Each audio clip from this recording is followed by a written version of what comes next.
ونتوكل عليه ونعوذ بالله من شرور أنفسنا ومن سيئات أعمالنا من يهدي الله فلا مضل له ومن يضلل فلا هادي له आवाज बढ़िए दें ونشهد أن لا إله إلا الله وحده لا شريك له وأشهد أن محمدا عبده ورسوله الذي أرسله بالحق بشيرا ونذيرا وداعيا إلى الله بإذنه وسراجا منيرا فقد قال الله تعالى في كلامه المجيد وبرهانه التوحيد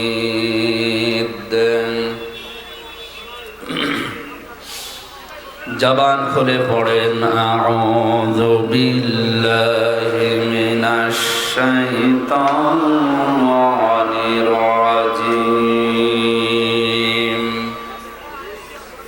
বিসমিল্লাহির রহমানির রহিম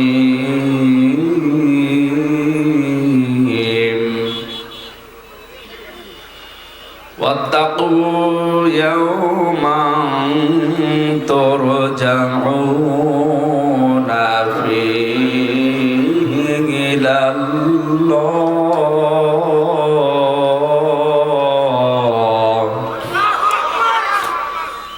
সুম্মা তুওয়াফা কুল্লু নাফসিন বিমা কাসাবাত ওয়া হুম লা ইউযলামুন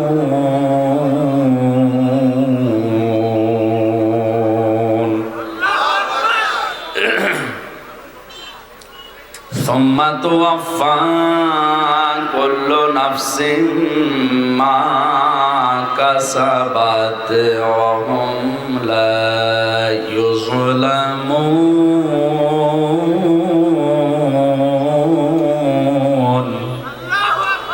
সাদাকতা ইয়া রাব্বানা عن أبي أمامة رضي الله تعالى عنه قال قال النبي صلى الله عليه وسلم من أحب لله وأبغض لله وأطاع لله ومنع لله فقد استكمل الإيمان رواه ابن ماجه وقال تعالى في شان رسوله إن الله وملائكته يصلون على النبي يا أيها الذين آمنوا صلوا عليه وسلموا تسليما اللهم صل على سيدنا مولانا محمد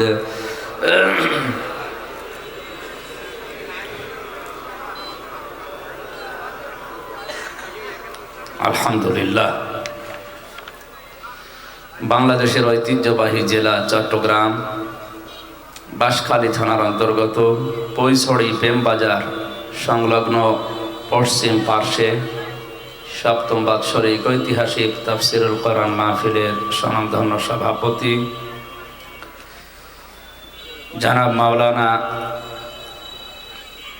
এএইচএম বদিউল আলম জিহাদি আলহাজ মাওলানা মোশাররফ হুসাইন অধ্যাপক মাওলানা জাকির হুসাইন মাওলানা সুলাইমান সাহেব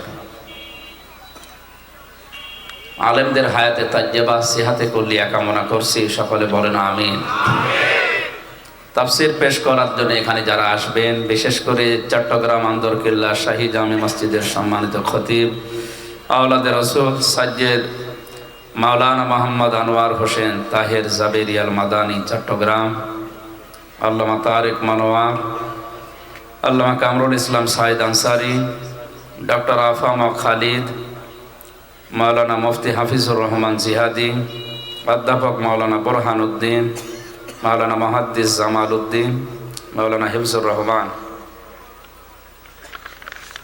আলেমদের আশা এবং তাদের কথাগুলো সঠিকভাবে বলা আর আমাদেরকে আমল করার তৌফিক যেন আল্লাহ দান করেন। মঞ্চে বসা ওলামা ইকরাম, সামনে বসা মুসলমান ভাইরা, পর্দার আড়ালের সম্মানিতা মা এবং বোনেরা, প্রাণ প্রিয় চট্টগ্রামবাসী,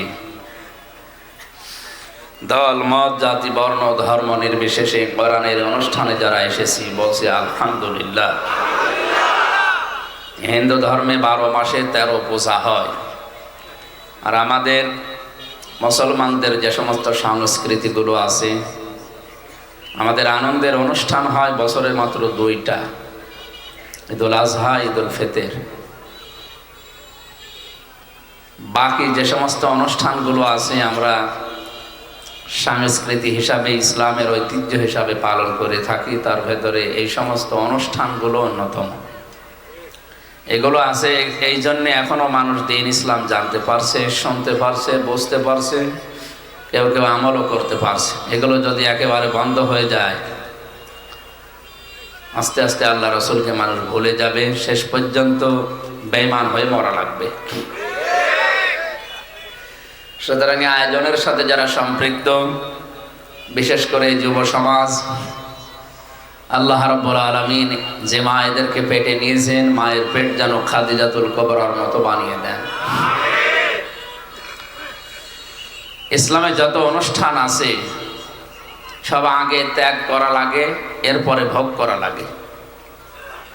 ইসলাম বাদ দিয়ে পৃথিবীতে যত অনুষ্ঠান আছে, যত দিবস পালন করা হয়, সবগুলোতে আগে ভোগ, এরপরে ত্যাগ করলেও আছে, না করলেও সমস্যা নেই। ঈদুল আজহা, ঈদুল ফিতর আমাদের সবচাইতে ধর্মীয় বড় অনুষ্ঠান। আপনি বলেন এই 2 ঈদে আপনি আগে খেয়ে আনন্দ করবেন, এটা জায়েজ নেই। ঈদুল আজহাতে আপনি আগে কোরবানি জবাই করেন, গোশত গরিবের বাড়িতে পাঠান, তারা খেয়ে আনন্দ করবে, হাসবে, তাদের হাসি দেখে আপনি আনন্দ করবেন। এটা ইসলাম নাকি?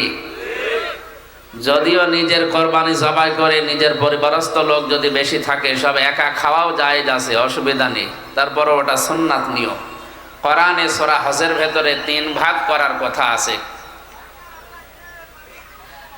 ঈদুল ফিতরেও ঠিক এইভাবে আপনি একটা মাস রোজা রাখার পরে আনন্দ করবেন না, আগে সাদকা করেন, আগে ফিতর দেন। গরিব মানুষ সেমাই চিনি কিনবে, ওরা খাবে, হাসবে, ওদের হাসি দেখে, আনন্দ দেখে এরপরে আপনি আনন্দ করবেন। তাহলে মুসলমানদের যে অনুষ্ঠানগুলো, এগুলোতে আগে ত্যাগ, তারপরে ভোগ। কথা বলেন? এই 2টা বাদ দিয়ে পৃথিবীর যত অনুষ্ঠান আপনি তাকান, আগে খাবো, আগে নেব। পয়লা বৈশাখে আগে এটা নেব, জুতা নেব, টি-শার্ট নেব, এই 3 পিস নেব, এই জিনিস নেব, আগে নেব। এরপরে পান্তা ইলিশ খাবো। তার মানে আগে খাবো, এরপরে কাউকে দিলে দিলাম, না দিলে অসুবিধা নেই। দিবস পালনে বেঁধে থাকবে না। পয়লা জানুয়ারি যেটা পালন করা হয়, ঠিক ওইটা ওই রকম, আগে খাবো, এরপরে দেব। অনেকে 1 বছর টাকা গুছিয়ে রাখে 14ই ফেব্রুয়ারি বিশ্ব ভালোবাসা দিবস পালন করার জন্য। এইটাও আগে খাবো, এরপরে বান্ধবীকে দেব, তা না দিলে অসুবিধা নেই। দুনিয়ায় আমরা যত অনুষ্ঠান দেখছি ইসলাম বাদ দিয়ে, সব আগে ভোগ, এরপরে ত্যাগ। আর ইসলামের অনুষ্ঠানে আগে ত্যাগ করা লাগবে, এরপরে ভোগ করা লাগবে। নবীজি মদিনাতে হিজরত করার পরে ওখানে 2টা অনুষ্ঠান দেখতে পেলেন, নওরোজ আর মেহেরজান। সাহাবা একরাম প্রশ্ন করেন, ইয়া রাসূলুল্লাহ, হে আমাদের ইসলামকে এমন পানসা মাটির মতো, যে কোনো আনন্দ উল্লাস নেই, কোনো হাসি তামাশা এর ভেতরে নেই। বিশ্বনবী মুহাম্মদুর রাসূলুল্লাহকে আল্লাহ ওই দিন, মহান আল্লাহ নিজে 2টা দিন উপহার দিয়েছিলেন আনন্দ করার জন্যে। তার ভেতরে ঈদুল আজহা একটা, ঈদুল ফিতর একটা। আনন্দের ধরনগুলো আল্লাহ আগেই জানিয়েছেন, আনন্দ করবেন আমাকে সেজদা দিয়ে, তারপরে এই জন্য ঈদুল ফিতর, ঈদুল আজহাতে যদি কেউ আনন্দ করে, সকালবেলায় আগে আল্লাহকে সেজদা দিয়ে 2 রাকাত নামাজ আদায় করে তারপরে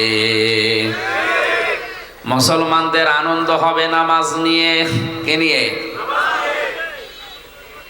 আজ আমাদের যে সমস্ত অনুষ্ঠান দিবস আমরা পালন করছি, আমাদের নামাজ নেই, সেজদা নেই। বিশ্বনবী জানিয়েছেন, কোন মানুষ যদি সেজদা দিয়ে অনুষ্ঠান আরম্ভ করে, মাথা নিচু করে, মাথা ঝুঁকিয়ে আল্লাহর দরবারে নিজেকে ছোট করে, পুরা অনুষ্ঠানটাই ইবাদত হিসাবে গণ্য হয়ে যায়। কোন নিয়ামত পাওয়ার পরে মানুষকে আল্লাহ শিখিয়েছেন তারা আগে সেজদা দিয়ে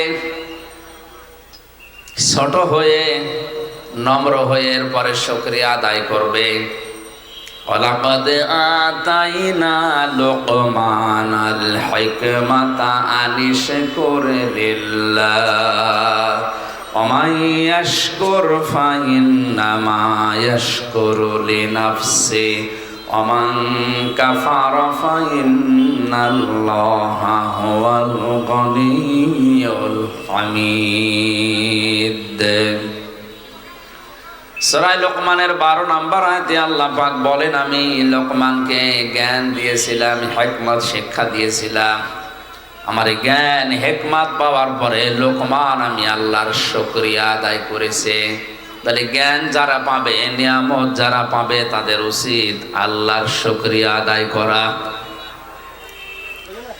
আর আমরা নিয়ামত পাওয়ার পরে, জ্ঞান পাওয়ার পরে আল্লাহর শুকরিয়া তো দূরের কথা, আরো আল্লাহর বিরুদ্ধে উচ্চারণ করি। কথা বলেন ঠিক কিনা? মানুষের প্রতি আল্লাহ আশ্চর্য হয়ে কোরআনে ঘোষণা দিয়েছেন। আমার কাছে যতগুলো আয়াত আশ্চর্য মনে হয়েছে বেশি, তার ভেতরে এইটাও একটা। কাইফা তাকফুরুনা বিল্লাহি ওয়া কুনতুম আমওয়াতান ফাআহইয়াকুম সুম্মা ইউমীতুকুম সুম্মা ইউহয়ীকুম সুম্মা ইলাইনা তুরজাউন। সূরা বাকারার ভেতরে আছে, আল্লাহ পাক বলেন, মানুষ কেমন করে আমি আল্লাহর সাথে কুফরি করে, নাফরমানি করে, আমারে মানতে চায় না। বালাগাত মানতে কে আছে? কাইফা শব্দটা ব্যবহার করা হয় এমন সেন্টেন্সের আগে যে কথা বলতে গেলে তার নিজেরও বিশ্বাস হয় না। যারা তাফসির জানে, তাফসির পড়ে, আলেমরা যারা আছে, কাইফা শব্দটা আল্লাহ পাক আয়াতের শুরুতে ব্যবহার করেছেন এজন্যে পরবর্তী যে 3টা কথা বলতে চান, এটা আল্লাহরও মনে হয় যে বিশ্বাস হচ্ছে না, যে না, মানুষ আমার নাফরমানি করে কি করে, আমার সাথে কুফরি করে, আমার সাথে নাশুকরিয়া করে, আমারে মানতে চায় না, আমার বিধান কেমন করে মানুষ এটা করে। হাল আতা আলাল ইনসানি হিনুম মিনাদ দাহরি লাম ইয়াকুন শাইআম মাযকুরা। মানুষের জীবনে কি এমন কোন সময় যায়নি যখন উল্লেখ করার মতো কিছুই ছিল না? একটা উল্লেখিত জীবনের জিনিস থেকে তাকে আমি উল্লেখ করার মতো একটা জায়গায় পৌঁছালাম। ফালিয়ানজুরিল ইনসানু মিম্মা খলিকা মিন মাইন দাফিক ইয়াখরুজু মিন বাইনিস সুলবি ওয়াত তারাইব। আল্লাহ পাক বলেন, মানুষকে নজর করে দেখে না কি জিনিস দিয়ে আমি তাকে বানালাম। বাবার স্ফলিঙ্গ দিয়ে দ্রুত গতিতে বের হয়ে যাওয়া 1 ফোঁটা নাপাক পানি দিয়ে আমি আল্লাহ তাকে বানিয়েছি। তাফসিরে মুফাসসির লিখেছেন, এমন একটা বেদামি পানি, এমন একটা কম দামি পানি বের হয় মানুষের শরীর থেকে, যেটা তামাম দুনিয়ার কোনো মার্কেটে 4 আনাও দাম নেই। আছে? কেউ ফিরে দিলেও নেয় না। এমন একটা নাপাক পানি মায়ের রেহেমের ভেতরে যাবার সময় বাবার স্ফলিঙ্গ থেকে দ্রুত গতিতে বের হওয়ার সঙ্গে সঙ্গে 40,000 মানুষ তৈরি হতে পারে এরকম রূহ এই নাপাক পানির ভেতরে থাকে।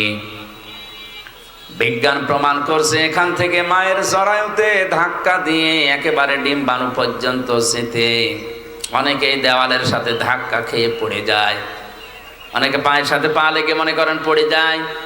শেষ পর্যন্ত কারো একটা, দুইটা, পাঁচটা, সাতটা, 13টা পর্যন্ত বাচ্চা টিকে থাকে। ক্যালিফোর্নিয়ায় এক মহিলা 13টা সন্তান জন্ম দিয়েছে। এটাই মনে হয় সর্বোচ্চ, এর ওপর আর নেই। তা আমার জিহাদ ছিল, আমার পরিশ্রম ছিল, আমার প্রতিযোগিতা ছিল, সে একেবারে জন্মের শুরু থেকে আমি আরম্ভ করলাম ওই জায়গা থেকে। মহান আল্লাহ আমাকে 40 দিনের ভেতরে একটা জমাট রক্তে পরিণত করলেন এই বীর্যটাকে।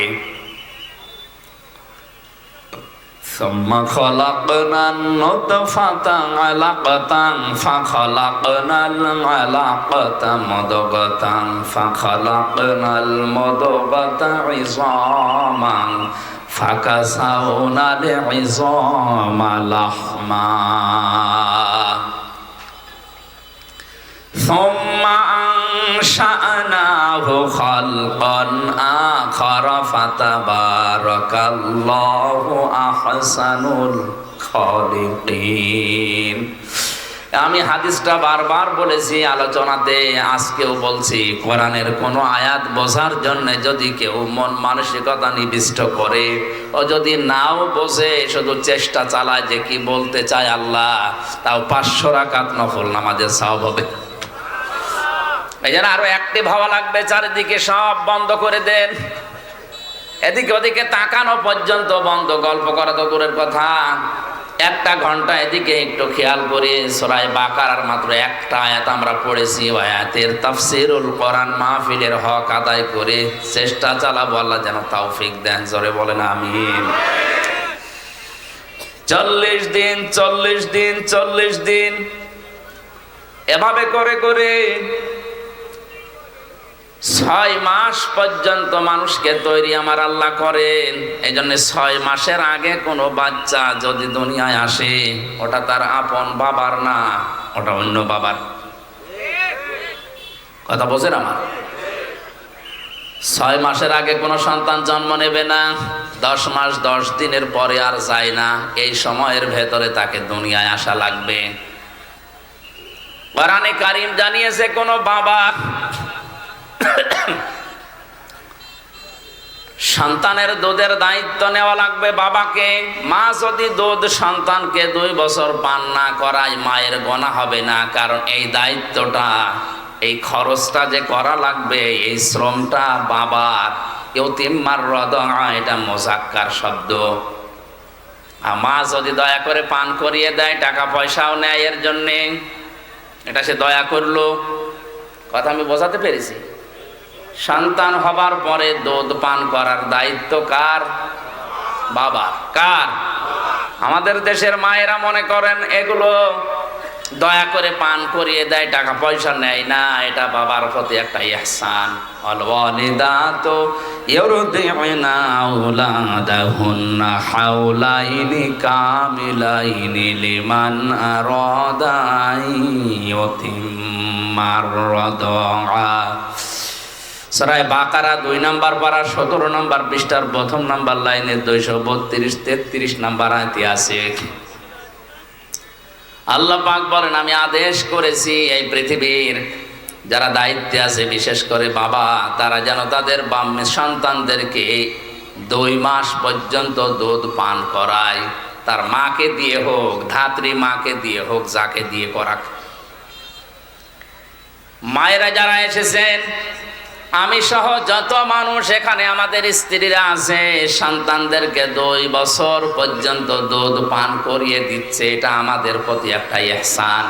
যদি আমরা এখানে কেউ স্ত্রীকে 2 বছর দুধ পান করানোর জন্য 50,000 টাকা দেইনি, দিয়েছেন? একটা শিশু জন্মের পর থেকে প্রতিদিন 8-9 বার করে দুধ পান করে মায়ের।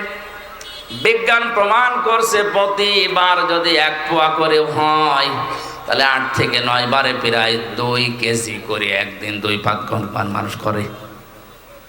এইটার ভেতরে আল্লাহ সব দিয়েছেন। এর ভেতরে পানি আছে, মিষ্টি আছে, এর ভেতরে ভিটামিন আছে, যা লাগে একটা মানুষের জীবন চালাতে সব এই দুধের ভেতরে। এর জন্য সমস্ত জিনিসগুলো দিয়েছে, তার অন্যতম এটা পশুর একটা কিছু মিশিয়ে দেয়। পশুর যে দুধ আছে, পশুর ওই দুধগুলো ডানোর ভেতরে মিশ্রিত আছে।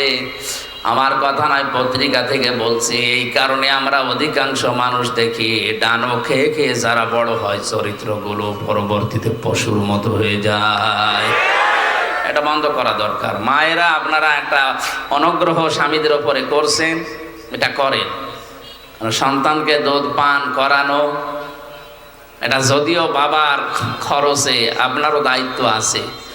কারণ বাবাকে আল্লাহ এই মেশিন দেয়নি, এই মেশিন দিয়েছে কাকে? মাকে। আমি একটা কথা বোঝানোর জন্য আজটা পড়েছিলাম। 2 বছরে কত মাস হয়? 24। বলেন বলেন। এবার সূরা আহকাফ 15 নম্বর আয়াতে আছে ওয়াল ওয়ালিদাতু ওয়াসাইনাল ইনসানা বিওয়ালিদাইহি ইহসানা হামালাতুহু উম্মুহু কুরহা ওয়া ওয়াদাআতুহু কুরহা ওয়া হামলুহু ওয়া ফিসালুহু 30 শাহরা।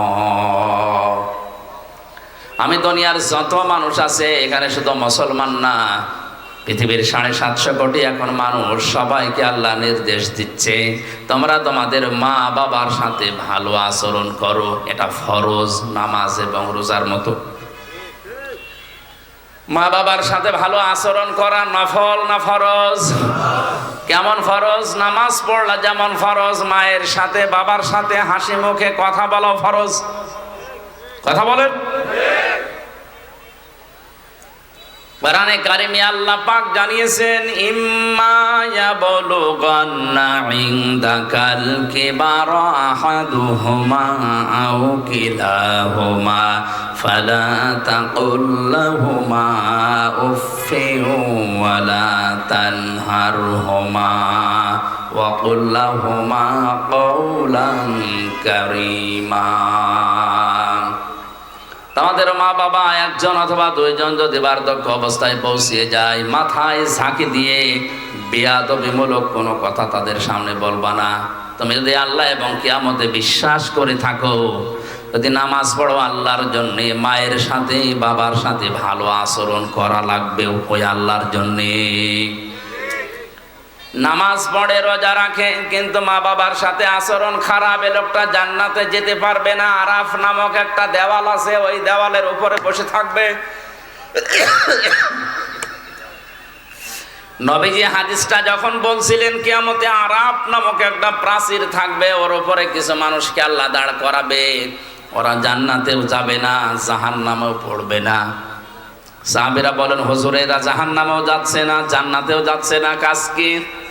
আল্লাহর নবী বলেন এরা নামাজ রোজা হজ যাকাত সব করেছে, এমনকি ইসলাম প্রতিষ্ঠার জন্য আন্দোলনও করেছে। এই জন্য আল্লাহ তাদেরকে জাহান্নামে দিচ্ছে না, জান্নাতে দেয় না একটাই মাত্র কারণ এরা মা বাবার সাথে আচরণ ভালো করতো না। চট্টগ্রামবাসী নামাজ পড়েছে, রোজা রেখেছে, নফল দান সাদগা, এমনকি ইসলামী আন্দোলন করেছে, জিহাদ পর্যন্ত করেছে। এই লোকটাকে আল্লাহ জাহান্নামে দিচ্ছে না এই একটাই কারণ, হাল আদুল্লুকুম আলা তিজারাতিন তুনজিকুম মিন আযাবিন আলীম। এমন একটা ব্যবসার কথা বলবো যেটা করলে জাহান্নামে যাওয়া লাগবে না। এই জন্য ইসলামী আন্দোলন যারা করবে সফল যদি নাও হয়, ওরা জাহান্নামে যাওয়া লাগবে না। দলিল সূরা সফের এই 10, 11, 12 নম্বর আয়াত, তুমিনুনা বিল্লাহি ওয়া রাসূলিহি ওয়া তুজাহিদুনা ফি সাবিলিল্লাহ বিআমওয়ালিকুম ওয়া আনফুসিকুম যালিকুম খায়রুল লাকুম ইন কুনতুম তা'লামুন।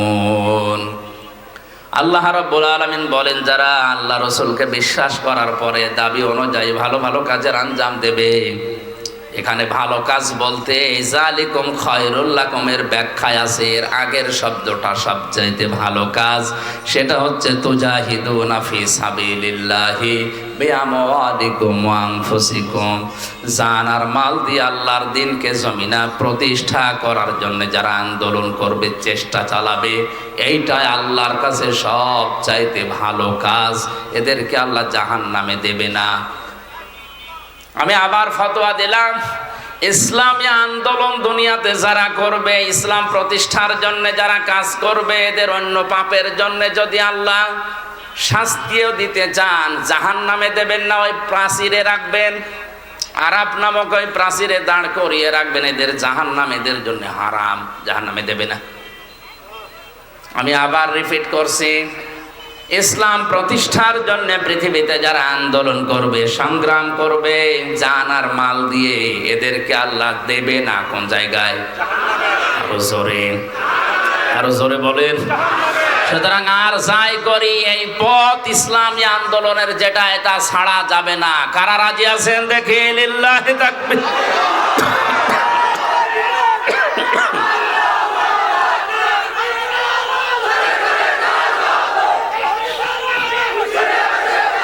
আলহামদুলিল্লাহ ভাই,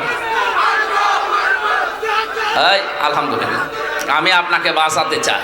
আরাফ নামক এই প্রাচীরে যারা দাঁড়িয়ে আছে, এদেরকে জাহান্নামে দিচ্ছে না কেন? নবীজি বললেন এরা ইসলামী আন্দোলন করতো, জিহাদ করতো, এই কারণে দিচ্ছে না।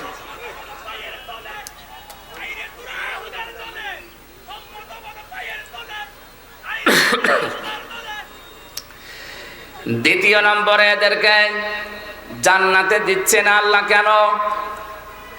আল্লাহর নবী বলেন এদের সবগুলোই তো তোমরা শুনলে ভালো ছিল, কিন্তু মা বাবার সাথে এদের আচরণ ভালো ছিল না। চট্টগ্রামবাসী, কথাটা কত কঠিন। জাহান্নামে দিচ্ছে না ইসলামী আন্দোলন করার কারণে, আর জান্নাতে দিচ্ছে না মা বাবার সাথে আচরণ খারাপ করার কারণে। হাদিসের শেষে কিন্তু আর নবী বলেননি এদেরকে আল্লাহ জাহান্নামে দেবে না, জান্নাতে দেওয়ার বলেননি, ওই পর্যন্ত শেষ। এবার বলেন তো, এইরকম আচরণ করে যদি কপাল নিয়ে কেউ যায়, আর যদি আরাফ নামক ওই প্রাচীরে আবাদান আবাদান থাকা লাগে, ওর চাইতে ও জান্নাতেও যেতে পারছে না, জাহান্নামেও যাবে না, কপাল পোড়ার কেউ আছে? জানি এই দুইটা জায়গা খুব সেন্সিটিভ, খুব খেয়াল রাখা লাগবে। এই দুইটা জায়গায় জায়েজ কোনো কাজে যেন মা বাবা নারাজ হয়ে না যায়। মায়ের কথা মতো বউ তালাক দেওয়া জায়েজ আছে না নেই? এই আন্দাজে ফতোয়া দেন, জায়েজ নেই। বাবার কথা মতো জায়েজ আছে। হ্যাঁ, বাসখালীবাসী মায়ের কথা মতো বউ তালাক দেওয়া জায়েজ নেই, যদিও তাদের সম্পর্কটা খারাপ। নবীজি কেন এটা বলেছেন? কারণ আল্লাহর নবীকে আল্লাহ জানিয়েছেন, দুনিয়াতে যত ফেরেশতা মার্কা মানুষ হোক, বউ শাশুড়ির সম্পর্ক একেবারে মা মেয়ের মতো 100 ভাগ হয় না। শাশুড়ি সবসময় চিন্তা করে লোকের মেয়ে, বউমাও চিন্তা করে আপন মা না। এক গাছের ছাল অন্য গাছে জোড়া দিলে যেমন লাগতে চায় না, 100 ভাগ ওই রকম মেলে না। এই জন্য অধিকাংশ পরিবারে সন্তান বিয়ে করার পর থেকেই বইয়ের গোতাগতিতে আলাদা হয়ে যায়। আমার আল্লাহর দিকে আমি তাকিয়ে বলছি, আমার মনে হয় যে সমস্ত বউর কারণে মাগুলো বাবাগুলো আলাদা করে দিচ্ছি, এই বউর কাছে যদি তার আপন মার বাবা 2 দিন 5 দিন না 10 বছরও থাকে, কোনোদিন স্বামীকে বলবে না যে আলাদা করে দাও, বলবে? আল্লাহ আমাদের মনের খবর আগে থেকে জানে, আমাদের আচরণ এই জন্যই জানিয়েছেন নবীজির মাধ্যমে, যে মায়ের কথা মতো অন্তত বউকে তালাক দিতে পারবা না। হ্যাঁ, বাবার কথা মতো পারবা যদি বাবা দেখে যে বউমার চরিত্র উলট পালট, ইসলামের নিয়ম কানুন মেনে চলে না, ক্ষতি হয়ে যাচ্ছে ইসলামের, তখন যদি সন্তানকে বলে যে বাদ দেওয়া লাগবে, বাবার কথা মতো আল্লাহর বিধানের দিকে তাকিয়ে হলেও বাদ দেওয়া যায় যাচ্ছে। তাহলে এখান থেকে মাসলা বের হলো দুইটা, মায়ের কথা মতো যত খারাপই হোক বউ তালাক দেওয়া, বাবার কথা মতো জায়েজ আছে। হযরত ওমরের সন্তানকে হযরত ওমরের কথা মতো আব্দুল্লাহ তালাক দিয়েছিল। হযরতে ইব্রাহিম আলাইহিস সালামের ইঙ্গিতে ইসমাঈল নবী আলাইহিস সালাম তার স্ত্রীকে তালাক দিয়েছিল। কথা বলেন না কেন?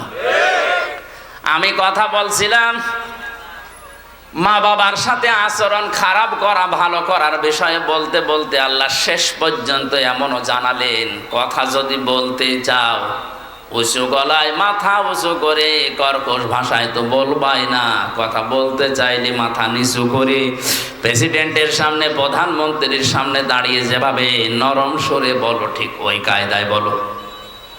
আল্লাহ তা কায়দা শিখিয়েছেন। দেখেন তো পরের আয়াতে, অখফিদ লাহুমা জানাহাজ যুল্লি মিনার রাহমা ওয়া কুর রাব্বিরহামহুমা কামা রাব্বায়ানি সাগীরা। জবান খুলে এই ময়দানে আল্লাহর শেখানো দোয়াটা একবার পড়েন, রব্বিরহামহুমা কামা।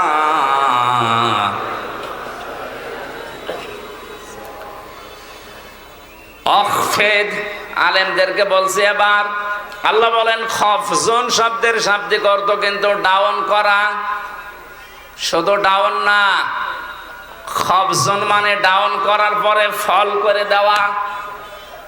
আল্লাহ বলেন ডাউন করবা, এরপরে ফল করবা। কি? জানাহাজ যুল্লি, বিনয়ের ডানা। কিসের ডানা? মানুষের ডানা হয়?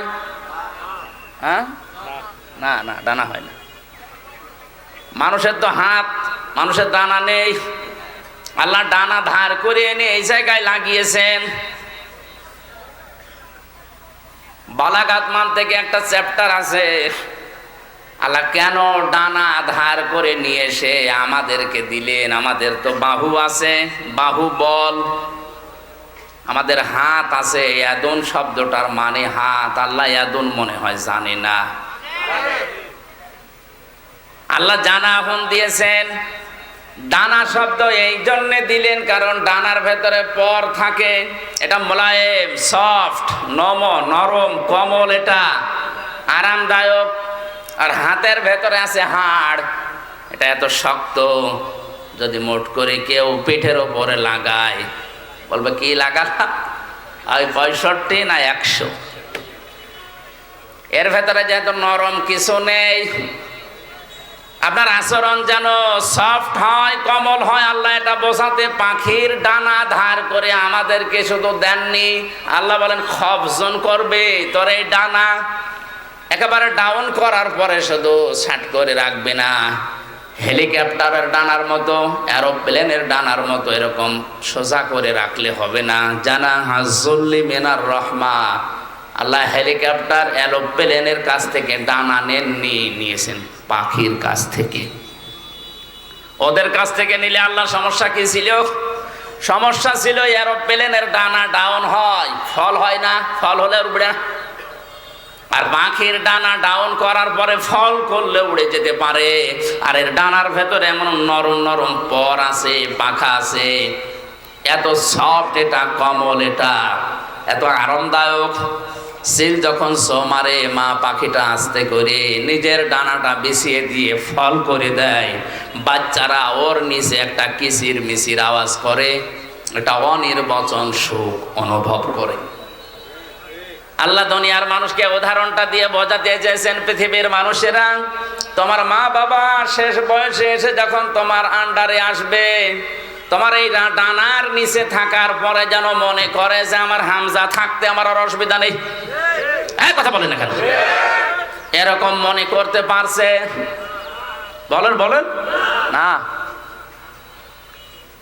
এরকম মনে করতে পারছে না। সেই পরিবেশ নেই আজ কাদের কারণে? আমি যতগুলো কারণ পেয়েছি তার অন্যতম কারণ হচ্ছে অধিকাংশ বাড়িতে তার বউ না। এই এলাকায় এখন এসব নেই। আর এই বউকে বারবার কান পড়া দেয় এর বড় মা আর ওর বড় বোন, আর ওর আশপাশের ভাবি যারা আছে তারা বলে আর কতদিন থাকবা, আলাদা হও, আরামে খেতে পারবা। এরকম কার কার বউকে দেয় একটু হাত তোলেন তো। এই হাদিস মনে হয় এই এলাকায় বলা ঠিক হইল না, এটা আমাদের কুষ্টিয়ায় আছে।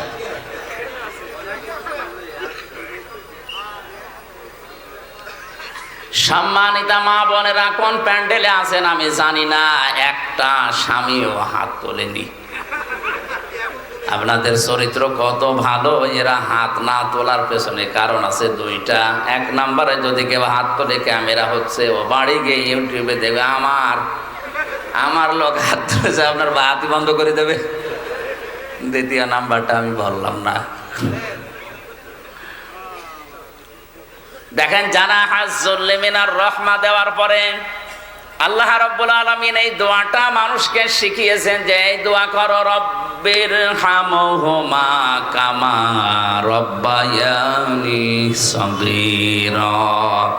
ইয়া আল্লাহ, মা বাবা ছোটবেলায় আমার প্রতি যে স্নেহ, যে দয়া, যে মায়া, যে রহমত দেখিয়েছে, আল্লাহ মেহেরবানি করে তুমি তাদের ওপর ওই রকম দয়া, রহমত, মায়া, মহব্বত ঢেলে দাও। এমনকি কবরে যদি যায় তাদেরকে তুমি ওই রকম ভাবে দেখাশোনা করো যেভাবে ছোটবেলা আমাকে দেখাশোনা করেছিল। একটা সন্তান প্রতিপালন করা কত কঠিন, আমার এই ছোট মেয়েটা নিয়ে আমি এখন টের পাচ্ছি। একটা জিনিস 5 বার বললেও বোঝে না। আমার মনে মাঝে মনে হয় ঠিক ছোটবেলায় আমি মনে হয় এরকম তেড়াই ছিলাম। ওর মা আমারে বলে মাঝে মাঝে যে তুমি এরকম তেড়া ছিলে ছোটবেলায়, এই কারণে তোমার এটাও এরকম। আমার ভাইরা, আমার কথা বোঝানোর বিষয় ছিল মা বাবার প্রতি ভালো ব্যবহার করা, ইহসান করার কথা আল্লাহ বলার পরে জানিয়েছেন কেন করবা জানো? কারণ তোমার এই মা তোমাকে পেটে বহন করেছে কষ্টের পরে কষ্ট সহ্য করে, এবং দুধ পান করিয়েছে 30 মাস। সব মিলে বলেন বলেন, আল্লাহ কিন্তু সালাসনা সাহারা দিয়েছেন, ওয়া হামলুহু ওয়া ফিসালুহু, এই যে মাঝখানে ওয়া দিয়ে জানিয়েছেন তোমাকে দুধ পান করানো আর তোমাকে পেটে রাখা, সব মিলে 30 মাস। আমরা এর আগে জেনেছি দুধ পান করানো লাগে কয় মাস? 24। বলেন না কেন? 30-এর ভেতরে 24 মাপ গেলে কত থাকে? 6। এখান থেকে এই গবেষণা করে বের করা হয়েছে সূরা কলমের 13 নম্বর আয়াত থেকে 17 নম্বর আয়াত পর্যন্ত ব্যাখ্যা আছে যে দুনিয়াতে মানুষ আসতে সর্বনিম্ন সময় লাগবে 6 মাস। এর আগে যদি কেউ আসে ওটা বৈধ না, ওটা জারজ। আর জারজ সন্তানদের যে কর্মসূচিগুলো আছে তার অন্যতম একটা 9টা আছে। তার প্রথম নাম্বারে ওরা কোরআন বিরোধী হবে। আজ দুনিয়াতে তাকান, ইসলাম বিরোধী, কোরআন বিরোধী যারা, কোরআন যারা পড়িয়াছে ফ্রান্সে, তাম দুনিয়ার জরিপ 228টা রাষ্ট্রের জরিপ বের হয় জানুয়ারি মাসে।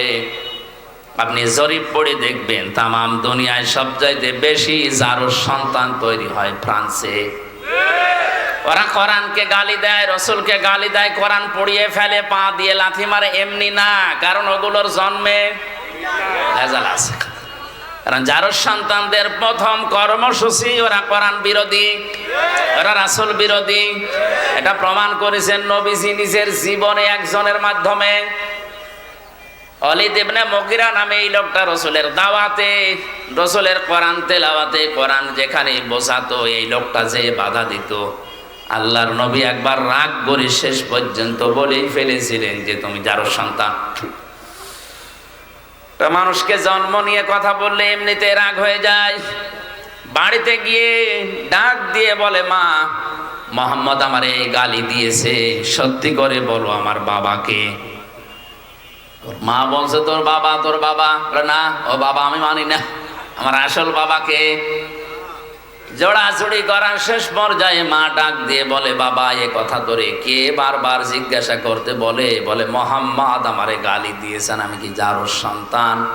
মা মাথা নিচু করে বলে, বাবা ওই ছেলে যা বলে ঠিকই হয়, তুই কেন তার পেছনে লাগলি? কোরআনে কারিম মানুষকে শোনাচ্ছিল, দাওয়াত দিচ্ছিল কোরআন দিয়ে, আমি বাধা দিয়েছিলাম, আমার এই কথা বলে গালি দিয়েছে। মা বলছে, বাবা তোর জন্ম হয়েছে বাড়ির রাখাল দিয়ে। এখান থেকে 13টা আয়াতে আমি পড়েছি ব্যাখ্যায়, বিশ্বনবী জানিয়েছেন দুনিয়ায় জারজদের কর্মসূচি 9টা, তার প্রথম নাম্বারে তারা কোরআন বিরোধী। এটা রেকর্ড হয়ে কালকে তামাম দুনিয়ায় ছড়াবে। সারা দুনিয়ার মানুষকে বলছি কোরআন বিরোধী যারা, আপনি দেখলেই বুঝবেন ওটা জন্ম ঠিক নেই। এবার আয়াত পড়ছি উতুল্লিম বা'দা যালিকা জানিম। বদমেজাজি যার সন্তান ওই মানুষগুলো যত রকমের হারাম জিনিসে মুখ দিয়ে প্রবেশ করায়। আল্লাহ এই জন্য কাইফা শব্দটা দিয়েছেন। আমি এই শব্দের ব্যাখ্যা করতে গিয়ে একটু চলে গিয়েছিলাম। আল্লাহ বলেন কাইফা তাকফুরুনা বিল্লাহ, কেমন করে আমার সাথে নাফরমানি করো? আমার তো বিশ্বাস হতে চাই না, কারণ যে পর্যায়ে ছিলে এখান থেকে এ পর্যন্ত আনতে কেউ ভূমিকা পালন করেনি।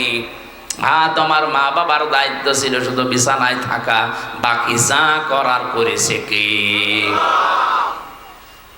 এতটুকু আল্লাহ শেষ করেননি। আল্লাহ রাব্বুল আলামিন বলেন মানুষদেরকে আমি মায়ের পেট থেকে এবার আস্তে করে বের করে আনার জন্য ফেরেশতাদেরকে যারা নিয়োজিত আছে সিদ্ধান্ত দেই যে যাও, ওয়াল্লাযী আল্লাহু আখরাজাকুম মিন বুতুনি উম্মাহাতিকুম লা তা'লামুনা শাইআ। মায়ের পেট থেকে আস্তে করে আমি বাচ্চার আকারে বের করে আনি এমন অবস্থায় যখন সে কিছুই জানতো না।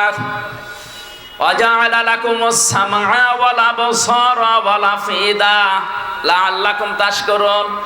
শ্রবণ শক্তি, দর্শন শক্তি, বাক শক্তি, আকেল শক্তি, ঘ্রাণ শক্তি, এই পাঁচটা আমি আল্লাহ রব নামের কারণে মানুষকে দান করি। আল্লাহ কি করেন বলেন? বলেন আল্লাহ আপনাকে দয়া করে দান করেছেন। এটা যদি আল্লাহ আমাদেরকে দান না করতো তাহলে আমি কানা হয়ে আসতাম।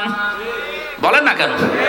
আমি যদি শ্রবণ শক্তি না পেতাম তাহলে কালা হয়ে আসতাম। যদি দর্শন শক্তি না পেতাম তাহলে মানুষ আমারে কানা, অন্ধ বলে ডাকতো। যদি আমি আকের শক্তি না পেতাম দুনিয়ায় আল্লাহ পাঠাতেন ঠিক, কিন্তু পাগল হয়ে আসতাম।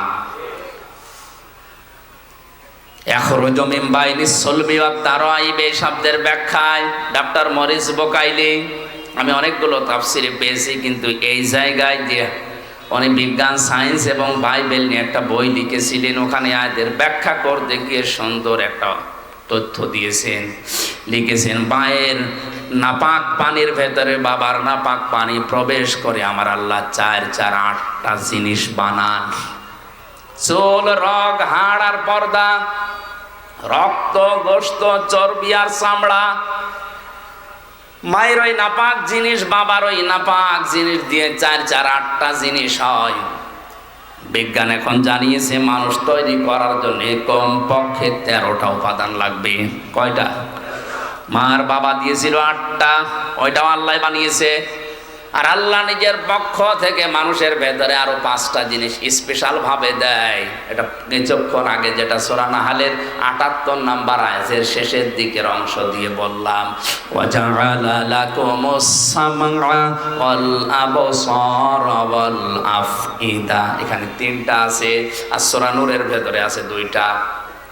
এই 8, 5, 13টা জিনিস যখন এক হয়ে যায়, ফেরেশতারা জিজ্ঞাসা করে রব্বুল আলামিন এটাকে কি আমরা এখন ছেলে বানাবো না মেয়ে বানাবো? সিদ্ধান্ত দেওয়ার মালিক কে? যারা মেয়ে হলে বা ছেলে হলে রাগারাগি করে স্ত্রীর সাথে, এর রাগারাগি স্ত্রীর সাথে না, ও যেন করছে প্রকারান্তি আল্লাহর সাথে। কারণ এর দায়িত্ব তো আপনার মা বাবার না, স্ত্রীরও না, স্বামীরও না, এর দায়িত্ব কার? ফেরেশতারা কমপ্লিট করে জিজ্ঞাসা করে আল্লাহ যদি বলেন ছেলে বানাও, দুনিয়ার তামাম একদিক হয়ে গেল, এই সিদ্ধান্ত নড়াতে পারবে না। হ্যাঁ, আল্লাহ দয়া করে কাউকে প্রথমে মেয়ে দান করে, এটা কোরআনে সূরা শূরায় আছে। ইয়াখলুকু মা ইয়াশা ইয়াহাবু লিমান ইয়াশাউ ইনাসা ওয়া ইয়াহাবু লিমান ইয়াশাউ যুকুর আও ইউযাওযিজুহুম যুকরানা ওয়া ইনাসা ওয়া ইয়াজআলু মান ইয়াশাউ আকিমা ইন্নাহু আলীমুন কাদির। তিনি সৃষ্টি করেন, কাউকে মেয়ে দেন, কাউকে ছেলে দেন। আগে কার কথা? আরো জোরে বলেন। মেয়ের নাম আল্লাহ আগে দিয়েছেন, এই জন্য আয়াতের তাফসিরে বিশ্বনবী মুহাম্মদ রাসূলুল্লাহ নিজেই যাচ্ছেন, রুহুল মানিতে আছে আল্লাহ মেয়ের নাম দিয়ে আরম্ভ করেছেন। এই কারণে আল্লাহ মেয়ের প্রতি বেশি খুশি। কারণ যে ঘরে একটা মেয়ে আসে, নবীজি বলেন ওই ঘরে একটা জান্নাত আল্লাহ পাঠায়। ওর উপরে যদি 4টা দায়িত্ব তার মার বাবা গার্জিয়ান পালন করে, কিয়ামতের দিন আমি নবী গ্যারান্টি দিচ্ছি, সবাই যখন বিচারে থাকবে এই মেয়ের প্রতি 4টা দায়িত্ব পালনকারী মা বাবা আর গার্জিয়ান আমি নবীর সাথে এভাবে পাশাপাশি থাকবে।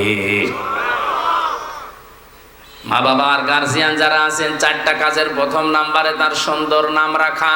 কি নাম? বলেন বলেন। একটা অর্থবোধক নাম রাখতে হবে। আপনাদেরকে আমি বলছি, অনেকে স্বামীর সাথে নাম জুড়ে নিজের নাম লেখে না, এটা জায়েজ না। আপনি নাম লিখবেন বাবার নামের সাথে, কারণ স্বামী আজ আছে কাল নেই। কথা বলেন না কেন? আজকে যদি আপনার স্বামী তালাক দিয়ে দেয়, কালকে ওর সাথে দেখা করা কি কথা বলেন? আপনার বাবার সাথে তালাক হবে? হবে না। এই জন্য মায়ের নাম, ছেলের নাম, মেয়ের নাম বাবার সাথে মিলিয়ে রাখা দরকার। কারণ কিয়ামতের দিন আল্লাহ বাবার নামের সাথে মিলিয়ে আপনাকে ডাক দেবে। উদউহুম লিআবাইহিম, তাদেরকে আমি ডাক দেব তাদের বাবার নামে। এই জন্য আমার নাম আমির হামজা, আমার বাবার নাম রিয়াজ, হামজা বিন রিয়াজ, রিয়াজের ছেলে হামজা। আমার মেয়ের নাম মাওয়া, ও যদি নাম লিখতে চায় এভাবে লিখতে পারবে, মাওয়া বিনতে হামজা, হামজার মেয়ে মাওয়া। কথা বুঝতেছে? এখন স্বামীর নামের সাথে যদি মিলিয়ে কেউ লেখে, আমার স্ত্রীর নাম মনে করেন তানিয়া, আমার নাম আমির হামজা, ও তানিয়া আমির লিখে দিল। 2 দিন পরে যদি ওর সাথে আমার তালাক হয়ে যায়, ওর মুখ দেখায় তো আমার জায়েজ নেই। কিন্তু আমার মেয়ে মাওয়া আর ফারিহা একেবারে মরণ পর্যন্ত ওদের সাথে সম্পর্ক কোনোদিন কাট হওয়ার সম্ভাবনা আছে? আশা করছি মাসলাটা বুঝেছেন। এখন থেকে বাবার নামের সাথে মিলিয়ে দেবেন, স্বামীর নামের সাথে না। মেয়ে যেই ঘরে আসে, সুন্দর একটা অর্থবোধক নাম তার রাখা দরকার। কিয়ামতে আল্লাহ যদি মানুষকে মাফ করতে গিয়ে একেবারে কিছু না পায়, একটা নাম যদি পায় সুন্দর ইসলামী নামের ওসিলাতে হলেও আমার আল্লাহ শেষ পর্যন্ত মাফ করে দেবে।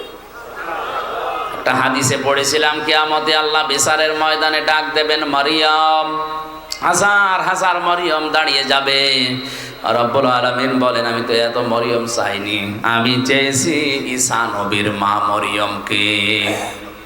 মরিয়ম নামের মেয়েরা ডাক দিয়ে বলে, রব্বুল আলামিন তুমি তো বলো নাই ঈসা বিনতে মারিয়াম কই? ঈসা নবীর মা মরিয়ম কোথায়? কথা তো বলে ডাক দাওনি। মরিয়ম বলে, যখন ডাক দিয়েছো দুনিয়ায় বিধান তোমার মানিনি, আজকে তোমার আদেশ শোনার পরে সঙ্গে সঙ্গে লাব্বাইক বলেছি। আল্লাহ পাক বলেন, আমার ঈসা নবীর মা মরিয়মের সাথে তোমরাও যাও আমার জান্নাতে। এমন নাম যদি রাখেন যে নাম শুনলে কুকুরেও হাসে। একজনের নাম শুনেছিলাম কুকু, কিনা কুকু। খালেদা জিয়ার দ্বিতীয় ছেলের নাম কি? কয়কার বাদ দিয়ে যদি শুধুমাত্র হর্ষকার দিয়ে দেন, এই কুকু, ওর দাদি যদি ডাক দেয় যার দাঁত নেই, কি বলে ডাকবে? কুকুর। বলবে কুকুর পানি নিয়ে আয়। বিশ্ববিদ্যালয়ে থাকাকালীন আমার এক স্যার গল্প বলছিলেন, এক লোকের নাম ছিল ফ্যান চাটা। লোকজন গরিব মানুষ, তাই জন্য ওই নামে তারে ডাকে। ধনী হয়ে গেছে লোকটা, এখন টাকা পয়সার মালিক, চিন্তা করছে আমার এত কিছু হয়েছে কিন্তু নামটা হবে না। এলাকার মেম্বার চেয়ারম্যান মানুষদেরকে ডাক দিয়ে গরু জবাই করে খাওয়িয়েছে। বলছে আমার নামের পরিবর্তন করবো আজকে। পোস্টার তো ছাপিয়েছে, পোস্টার এবার উদ্বোধন করবে চেয়ারম্যানকে দিয়ে। চেয়ারম্যান মাইক হাতে নিয়ে বলছে, ভাইরা আমার, বোনেরা আমার, লোকটা এতদিন গরিব ছিল, এই জন্য নামে সমস্যা ছিল না। কারণ গরিব মানুষের নাম হলেও হয়, না হলেও অসুবিধা নেই। আজকের টাকা পয়সা অর্থ সম্পদ সম্মানিত মানুষ আল্লাহ তাকে বানিয়েছে, আজকে নামের পরিবর্তন করতে চায়। আপনাদের সবাইকে খাওয়াইয়েছে, আমিও খেলাম, আজকে থেকে ওর নাম আমি পাল্টিয়ে দিলাম। ওর নাম এখন থেকে ফ্যান চাটা নয়, নাম হবে মধু চাটা। লোকটা মাইক হাতে নিয়ে বলছে, ভাইরা আমার গরু ছাগলও গেল, এলাকার মানুষ আমার বাড়িতে দাওয়াতও খেলো, আমার নামেরও পরিবর্তন হইলো, কিন্তু নাম থেকে ওই চাটাটা আর গেল না। আগে ছিলাম ফ্যান চাটা, এখন কি চাটা? এই জন্য আপনারা যারা গার্জিয়ান আছেন, মা বাবা বড় ভাই, তারা সন্তানের নামটা রাখবেন এমন ভাবে, অন্তত নামের প্রভাব যেন তার কর্মজীবনে পাওয়া যায়। আসাদ, আসাদ মানে কি? সিংহ। আসাদ মানে এরকম নাম যদি অর্থবোধক রাখেন, আসাদুজ্জামান, জামানার সিংহ, বড় হয়ে যেন ইসলামের সিংহ হতে পারে। আসাদুল ইসলাম, শান্তির সিংহ, শক্তিশালী মজবুত। এরকম ইসলামের জন্য আমাদের সিংহ মার্কা পুরুষ দরকার আছে না নেই? নাম রেখে দিয়েছে বল্টু। এজন্য অর্থবোধক একটা নাম রাখা। 2 নম্বরে শুধু নাম রাখা না, তার পেছনে খরচ করা। একটা সন্তান প্রতিপালন করতে গিয়ে যদি কেউ খরচ করে, সে মেয়ের পেছনে কিয়ামতের দিন ওই টাকা পয়সার হিসাব আল্লাহ নেবেন না। আপনার মেয়ের জন্য যদি একটা জামা কিনে দেন, স্যান্ডেল কিনে দেন, খেলনা কিনে দেন, মেয়ের লেখাপড়ার পেছনে, তার দিন এলেম শেখার পেছনে যত খরচ হবে, ওই টাকাগুলোর হিসাব দেওয়া লাগবে না? অনেককে এখন খরচ করতে চায় না, জায়গা মতো অকাজে খরচ করে। 3 নম্বরে মেয়েটাকে শুধুমাত্র শিক্ষা দেওয়া, মানে টাকা পয়সা খরচ করে তার পেছনে বড় করা না, তার পেছনে দ্বীনের শিক্ষা দেওয়ার জন্য ব্যয় করার সামর্থ্য অনুযায়ী। বাংলাদেশ সহ আমাদের মুসলিম দেশগুলোতে এখন বিশেষ করে এই লাইনে যেগুলো আছে, এই লাইনের গুলো আমরা ইসলামী শিক্ষা পুরুষদের তুলনায় মেয়েদেরকে অনেক পিছিয়ে দিয়েছি। পুরুষের মাদ্রাসা বা ইসলামী লাইনের যে সমস্ত শিক্ষা প্রতিষ্ঠান অনেক বেশি হয়ে গেছে, মেয়েদের গুলো একেবারেই কম। অথচ একটা মানুষকে মানুষ বানাতে হলে সবচাইতে বেশি ভূমিকা পালন করে যিনি, তিনি মা। এখানে যারা এসেছেন আজকে থেকে সিদ্ধান্ত নেবেন আপনার মেয়েকে আপনি ডাক্তার বানাবেন, ইঞ্জিনিয়ার বানাবেন, বিশ্ববিদ্যালয়ের শিক্ষক বানাবেন, কোনো অসুবিধা নেই। কিন্তু পাশাপাশি প্রথমেই তাকে আগে ইসলাম মানতে গিয়ে যা লাগে ওই শিক্ষাটা দিয়ে নেবেন।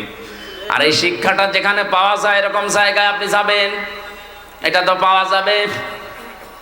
কারিতাসের যে স্কুলগুলো আছে এখানে, আশা, ব্যারাকে, কথা বলেন না কেন? সন্তানকে প্রথমেই দেওয়া লাগবে ইসলাম মানতে গিয়ে যে নিয়ম নীতিগুলো আছে, এগুলো যেখানে শেখায় তার নাম মাদ্রাসা। বলেন, এরা যদি 1 থেকে অন্তত 5 পর্যন্ত এই নিয়ম নীতিটা জানতে পারে, ইসলামের মৌলিকটা 6, 7-এ যেটা এখন দেখতে পাচ্ছে, ওটা ওরা জানলেও বিশ্বাস করবে না। 7-এর বইতে ইসলাম শিক্ষায় দিয়েছে দুর্গাদের এভাবে সাজিয়ে পূজা করা হচ্ছে, এটা ইসলাম নয়। এরা 5 পর্যন্ত যদি ভেদটা শক্ত করতে পারে, 6, 7-এ যে দরকার হয় চ্যাপ্টার বাদ দেবে, তারপরও আল্লাহ বাদে দেবতাকে বিশ্বাস করবে না। মাথায় মগজ থাকলে আপনি বুঝেছেন। 4 নম্বরে একে এমন জায়গায় বিয়ে দেওয়া লাগবে পাত্র যেন সৎ হয়। আমরা অনেকে আছি এখন সন্তানকে বিয়ে দেওয়ার জন্য মা বাবার তুলনায় দেখা যাচ্ছে জিজ্ঞাসা করে ঘটক সাহেবকে যে আমার এই ছেলের এই যে জামাই বানাবো, এর উপরি কামাই আছে, তো একটা হারাম জায়গা দেখে যদি স্বতঃস্ফূর্ত ভাবে জেনে বুঝে কোনো সন্তানকে আপনি হাতে তুলে দিন, আল্লাহর কসম ওই মেয়েটা কোনোদিন শান্তিতে থাকবে না। গভীর রজনীতে আপনার জামাই আসবে ডাল খেয়ে, লাল পানি খেয়ে, ওই সংসারে শান্তি থাকবে? একটা ভ্যান চালকের সাথে বিয়ে দেন, তার চরিত্র যদি ভালো থাকে, 5 ওয়াক্ত নামাজ অন্তত পড়ে, কষ্ট হয় তার শরীরকে চালাতে, সংসার চালাতে, কিন্তু রাত 12টার সময়ও লাল পানি খেয়ে, মদ খেয়ে ঘরে আসবে না। বহু ধনী ধনী মানুষের সাথে আমি মিশে দেখেছি, ওপরে ফিটফাট, ভেতরে সদরঘাট, শান্তি নেই। বাড়ি যায় রাত 1টার সময়, নিজের বউ বাদ দিয়ে অন্যের স্ত্রীর সাথে ফুর্তি করে বাড়ি গেছে, যে দেখে নিজের যুবতী মেয়ে পেট নিয়ে বসে আছে। কি গো, কার? আল্লাহ দিয়েছে। এজন্য শিক্ষা ব্যবস্থায় আমাদেরকে এমন ভাবে তৈরি করে দেওয়ার দরকার, প্রাথমিকটা যেন বড় হয়ে অন্তত উল্টা পাল্টা লাইনে যেতে না পারে। আমার ম্যাডাম তো ইসলামী বিশ্ববিদ্যালয় থেকে অনার্স মাস্টার্স করা, অথচ ওর সাথে অন্যান্য সাবজেক্টের অনেকেই বিয়ের আগেই বাচ্চা জন্ম দিয়েছে। জোরে বলেন নাউজুবিল্লাহ। এ দোষ শুধুমাত্র ওদের না, সন্তানকে যদি এভাবে ছোটবেলা থেকে অন্তত ইসলামের মৌলিকটা শিখিয়ে দিতে পারতেন, বিশ্ববিদ্যালয় না অক্সফোর্ডে যাওয়ার পরে ওর শরীরকে হেফাজত করতো। কিন্তু দিনটা এমন খারাপ আসতেছে সামনে, এমন পর্যায়ে আমরা পৌঁছিয়ে যাচ্ছি, এভাবে যদি ইসলামী শিক্ষা নিয়ে ষড়যন্ত্র হতেই থাকে আর শিক্ষা ব্যবস্থা যদি এভাবে চলতে চলতে আমাদের আয়ত্তের বাইরে চলে যায়, কিছুদিন পরে আপনার যুবক ছেলে মদ খাই আপনার বাড়িতে আসবে, আপনি কিছু বলতে পারবেন না। আপনার বিশ্ববিদ্যালয়ের পড়ুয়া মেয়ে পেট নিয়ে আসবে, আপনি কিছু বলতে পারবেন না। ইসলামের শিক্ষা দেওয়ার পাশাপাশি সন্তানদেরকে সৎ পাত্রে পাত্রস্থ করার তৌফিক আল্লাহ আমাদের দান করেন। এই 4টা কাজ যদি আমাদের গার্জিয়ানরা করি, অন্য কোনো আমল যদি আমাদের কম থাকে, একেবারে নাও থাকে, তাও অসুবিধা নেই, ফরজটা ঠিক রাখবেন। এর পাশাপাশি যে দায়িত্বগুলো নবীজি দিয়েছেন সন্তানের প্রতি, এগুলো থাকলে কিয়ামতের ময়দানে মহান আল্লাহ আমাদেরকে নবীজির সাথে পাশাপাশি জান্নাতে রাখবেন। জোরে বলেন আমিন। আমি কায়ফা শব্দের ব্যাখ্যা করতে গিয়ে এই সিটিপিটি কথা বলেছিলাম, মানুষের এই যে জন্ম থেকে শুরু করে পর্যন্ত আল্লাহ এগুলো আশ্চর্য হয়ে যায় যে নাফরমানি করে কি করি।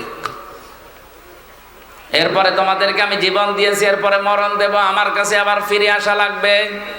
আমাদের আনন্দের বিষয় আজকে থেকে আমরা নির্ধারিত করে নেব বা নিলাম, এখন থেকে মরণ পর্যন্ত আনন্দ হবে শুধুমাত্র কোরআনের সাথে সম্পর্ক আছে যেটার, ওইটা নিয়ে। আজকের সম্পর্ক কিসের সাথে? আমির হামজার সাথে। আল্লাহ আমাদেরকে কোরআন নিয়ে আনন্দ করার তৌফিক দিন। আমি মনে হয় বেশি বলে ফেললাম, আজকে মাগরিবের সময় হয়ে যাচ্ছে, বারবার ওই কমিটি আরেক জায়গায় অনুষ্ঠান আছে তো কল দিচ্ছে। এ পাশে আর একটা মাহফিল আছে এশার পরে, মনে হয় নাকি 9টা 9:30টার দিকে, ওখানে দেখি শেষ করা যায় কিনা। আল্লাহুম্মা আমিন। বারাকাল্লাহু লানা ওয়া লাকুম ফিল কুরআনিল আযীম। আজকের এই মাহফিলে অনেক আশা নিয়ে আমরা এসেছিলাম, যে আশা নিয়ে এসেছে আমাদের যায়